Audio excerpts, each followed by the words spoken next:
Salam la famille, j'espère que tout le monde se porte bien. La leçon qu'on doit expliquer aujourd'hui, initialement, concerne le pronom A. Ginnaaw bi nga xamee ni expliqué woon nañ bien avant ce qu'on appelle le pronom Y, tey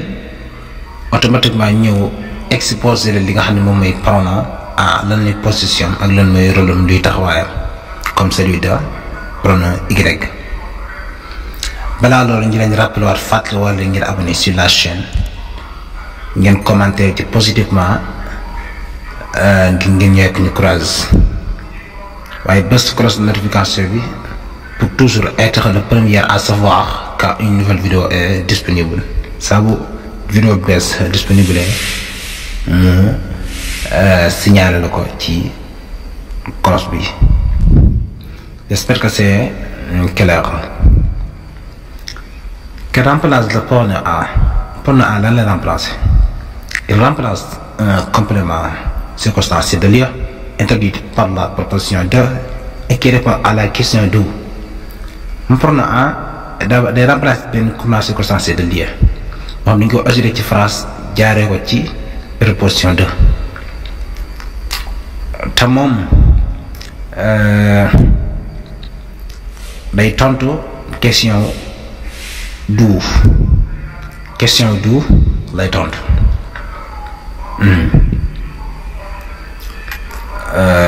Exemple, tu reviens de la piscine. Donc yow da nga jóge ca piscine ba kon ci suuf da ngay gis ni d'où reviens-tu ci foo bàyyi ko daani foofu dafa répondre ale question bi di d'où nga xam ni début préposition la boo xam ni dañoo ajouté li nga xam ne mooy commencé circonstance de lieu bi jaaree ko ci moom bi nga jaaree ci moom boo booyee lépp muy répondre li nga xam ne moom mooy question d'où fu la bàyyi ko de la piscine kon d'où bi mooy de la piscine bi. Tu en reviens mun ko fa nga bàyyi ko ci nga bàyyi ko tu en reviens def naa ni loolu la. Il remplace deuxième anam un complément d'objet direct introduit par un partitif du de la de l'objet de ñaareel ba moom A day remplacer complément d'objet direct boo xam ne ñu ko ajouté ci phrase jaaree ko ci partitif mooy du de la de l'objet de foofu lañ ko jaaree. Exemple, vous mangez de la salade lekk salade kon da ngay gis ni. La salade comme d'objet direct la mais pronom A bi dañoo remplacer ko ci suuf nga gis ni oui j'en mange A bi kon dafa remplacer comme d'objet direct bi di la salade boobu la remplacer j'en mange kon loolu jàll ay explication yi leer boo xoolee automatiquement da nga koy comprendre. Troisième anam ñu day remplacer un complément d'objet direct introduit par un déterminant indéfini une D day remplacer benn ci yooyu benn complément d'objet direct boo xam ne ñu ko ajouté ci phrase jaaree ko ci benn déterminant indéfini wala adjectif indéfini muy une D. Exemple, avez-vous une voiture? Am nga benn voiture? ne ko oui j'en ai une. waaw am naa ci benn. bu dee ci négatif nga naan non je n'en ai pas awma ko nga xam ni. voiture foofu da ngay gis complément d'objet direct la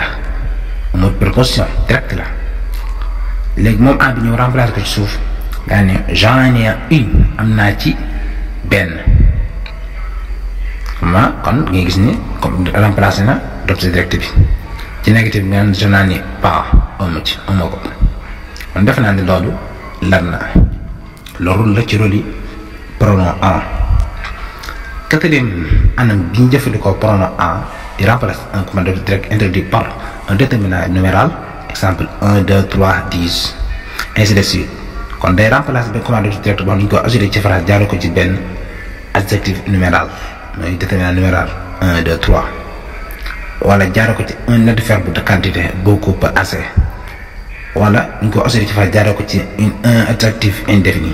quelque, plusieurs, certains, aucun wala aucune. kon moom a dañoo remplacer benn ci yi nga xam ne liñ leen ajouté jaar leen ci dañoo remplacer pouvoir d'objet direct boo xam ni ñu ko ajouté ci phrase jaaree ko benn ci ñett yi. def naa ni loolu leer na ñu ne exemple vous avez réservé 3 places occupé nga ñetti place question la mu ne ko oui j'en ai réservé waaw occupé naa ko nga xam te ne si ni 3 ku ne xam ne ni déterminant numéral la place bi daal di nekk d'objet direct la nga xam ni boo ko bëggee remplacer ak en donc complément bi naan j'en ai réservé kon en bi dafa remplacer comme d'objet direct bi nga xam ni ñu ko ajouté faral jaaree ko ci déterminant numéral di 1 2 3 précisément def naa loolu daal. quatrième anam yi ñu jëfandikoo ba tey li nga xam ne mooy pronom en di remplace un commande direct introduit par ba tey mi ngi ci exemple bi il vous donne beaucoup d'argent exemple day jox xaalis bëri beaucoup d'argent ku nga xam ne commande d'objet direct la boo xam ni dañ ko ajouté ci phrase jaaree ko ci adverbe de quantité mi beaucoup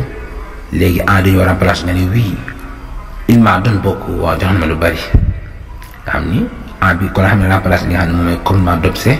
direct bi nga xam ne introduit par un adverbe de quantité beaucoup précisément def naa ni leer ba tey ñu ci explication bi ci exemple yi as-tu quelque chose à nous dire ana am mbir moo ñu wax ne ko non je n'en ai pas amoo ko kon nga xam ne quelque chose bi mooy commande d'objet direct bi nga xam ne dañu ko ajouté jaaree ko ci li nga xam ne moom mooy adjectif indéfini ou bien as-tu quelque chose à nous dire oui adjectif indéfini mais quelque ne ko non je n'en ai pas amuma ko en bi kon dafa ñoo remplacer li nga xam ne mooy commande d'objet direct bii di quelque chose bi nga xam ni ko ajouté jaaree ko ci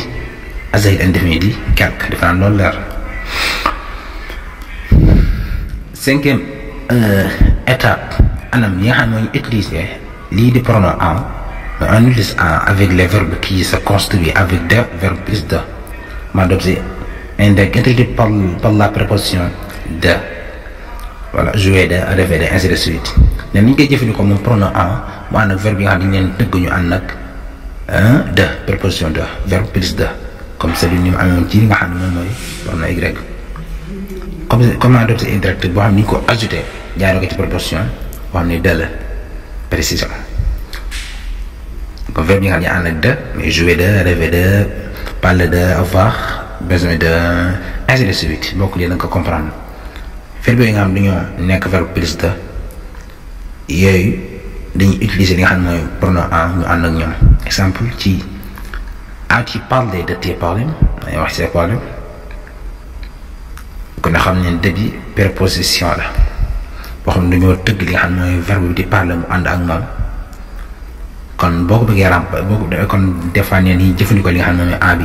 mu ànd ak moom moo tax nga gis ko suuf mu ne oui j'en ai parlé wax naa ci on ne sait pas ne ko oui j'en ai parlé wax naa ci kon en bi dafa remplacer li nga xam ne moom mooy li nga xam ne moom mooy verbe bi nga xam ne dañu koo tëggoon mu ànd ak li nga xam ne moom mooy de verbe plus de loolu bokk na ci rôle yi pronom en remarque am na ci rab quand le complément est un être animé on utilise les pronoms toniques après la préposition de remarque am na ci su fekkee complément bi boo xam ne direct la wala indirect yi ci ñu tuddoon fekkee dafa nekk être animé mooy être vivant bu am xel di xalaat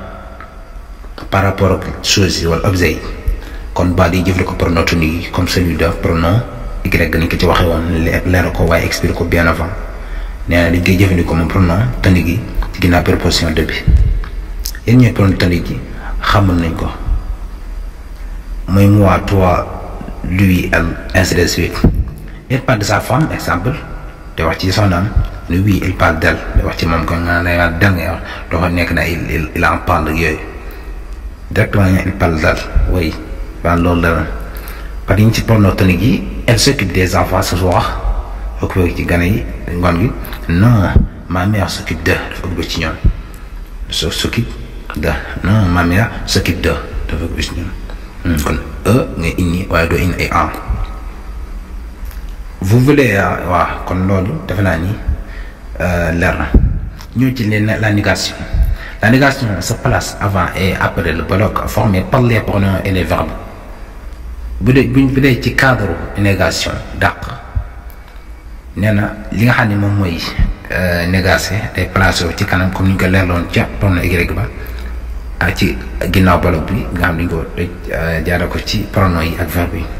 dana leer ci exemple bi. Vous voulez du fromage? Non, je n'en veux pas. ndax bi nga fromage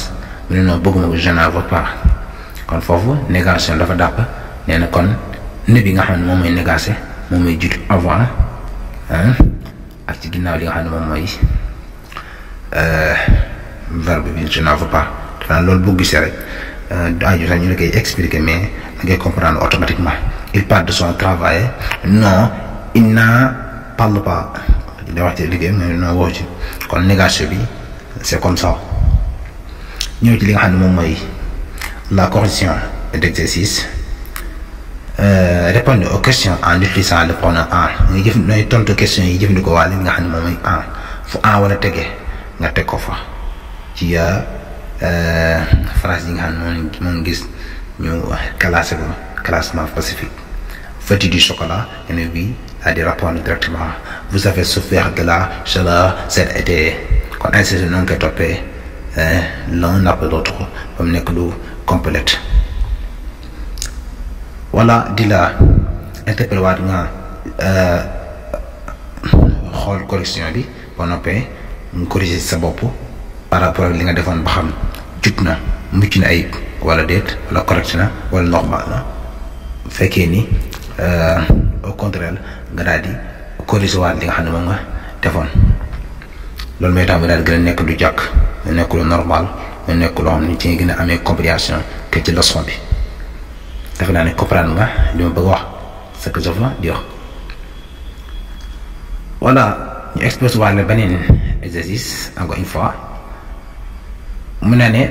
répondre aux questions en utilisant le pronom en ou le pronom y et tontu question yi jëfandikoo waale pronom en wala pronom y.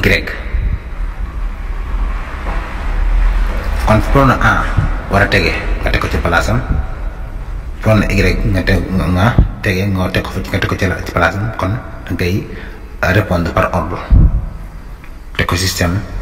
bu correct classé ko classement pacifique normal correct boo xamante ne si ni bu ñu xariñ la boo xam ni benn bi nekk teg nga ko ci place am kon lay demee kon exercice bi ñu concerne li nga xam ne moom mooy ñaari pronom yëpp mi en ak y. Voilà, c'est la correction exercice nga xam ne coché nañu ko d'une manière pacifique. Avez-vous pensé au restaurant grec? Oui, nous allons y manger. waaw li ñu la bàyyi nga daal di ko yéegale complété ko kon loolu mooy concerné li nga xam ne moom mooy ñoom ñaar ñëpp. Voilà day wax ak di daje benn leen ñëw andi leen yeneen vidéo yi nga xam ni moo gën a am solo di ngeen am compréhension ci li nga xam ne mooy grammaire français surtout ko rek ngeen gën a mën a améliorer waaye augmenter élever seen niveau du français d'une manière pacifique et normale et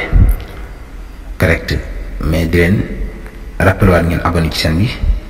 ngir mu gën a mën a avancer waaye ngeen partage ko ci yeneen homologue yi collègues yi man see jëriñu bu baax a baax. Voilà, à tout à l'heure.